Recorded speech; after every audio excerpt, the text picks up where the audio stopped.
Hello there folks, it's Mark Barnes here and welcome to episode 4 of A Patch a Day with the Korg Wavestate.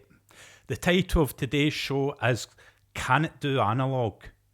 Well, it's a very proudly digital synth. So a quick disclaimer before we start today. I'm not saying for a minute that you can replicate what expensive analog polysynths do with this synthesizer. It can't, but it can do a reasonable job of it, and I'm going to show you in a minute how I've went about doing that. Okay, so the Wavestate doesn't even have virtual oscillators like an analog synth that has samples, and it's got some nice sounding samples. So for example, this sample here has been sampled from an ARP 2600.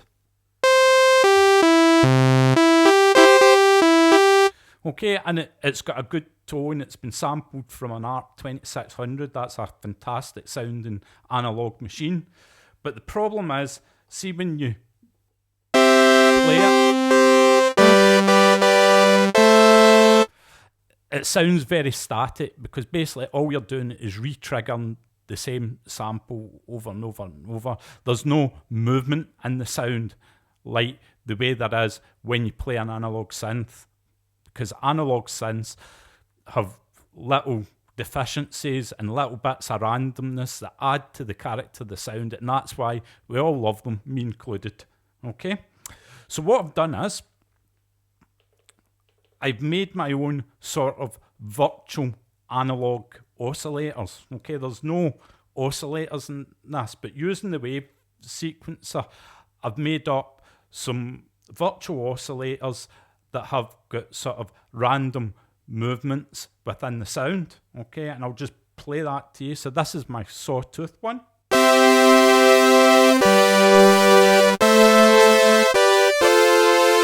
Okay, so if I play that with the original ARP 2600 sample, okay, and then I'll play my sawtooth oscillator or virtual oscillator. Okay, you can hear there's quite a bit of movement in the sound, okay, which makes it sound better to me, okay, more analog if you like.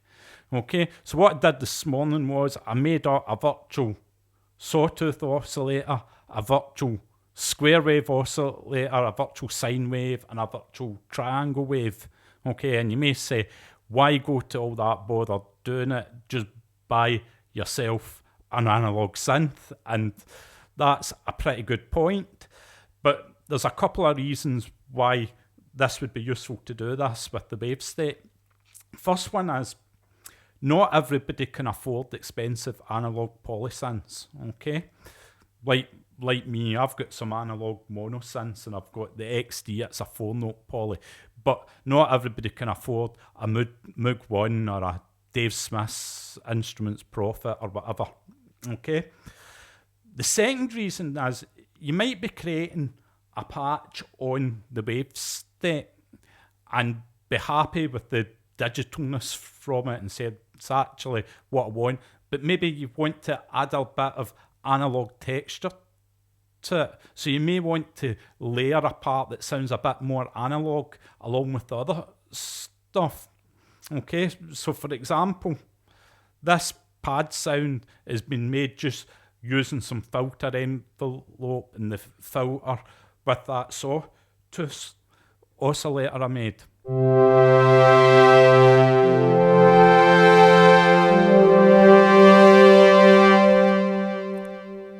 Okay, so that could go underneath another part and give it some analog kind of colour. Okay, right, let's get on to patch of the day. So patch of the day, I decided to use these oscillators I've created to make a big analog lead sound. Okay, and I'll let you hear it actually, that's probably the best way.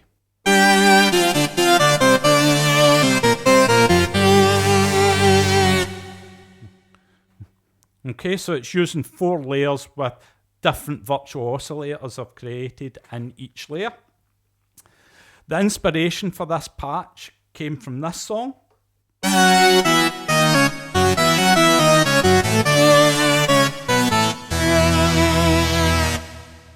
Okay, that's my copyright strike on YouTube for that, but who cares?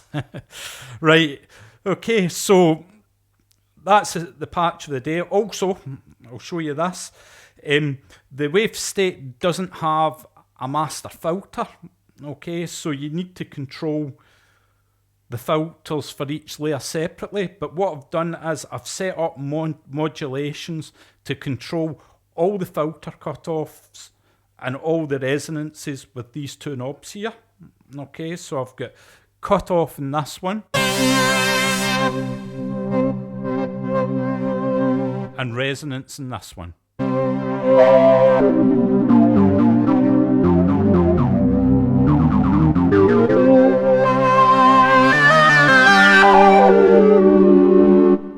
Okay, and to be fair, that really, the resonance thing, when you crank the resonance up, that's when you can really hear it's not an analog, because if you listen, if I play a note and if I sweep the filter, you can hear stepping, okay, especially if you move it slowly.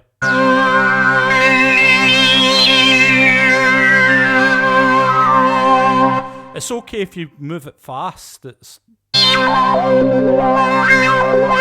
if you move it slowly, you can hear definite stepping. Okay, but as I said, it's a proudly digital synth. So let's move on to today's jam. Today's jam uses this lead sound I've created, okay? Incidentally, one of the layers plays a fifth. I'll have that in sometimes during the jam and other times not. I've got the Korg Analogue XD here, and it's playing a sequence, and it comes from my latest sound bank, Factory and Fire 2, shameless plug. Okay, and this is in the main completely analog.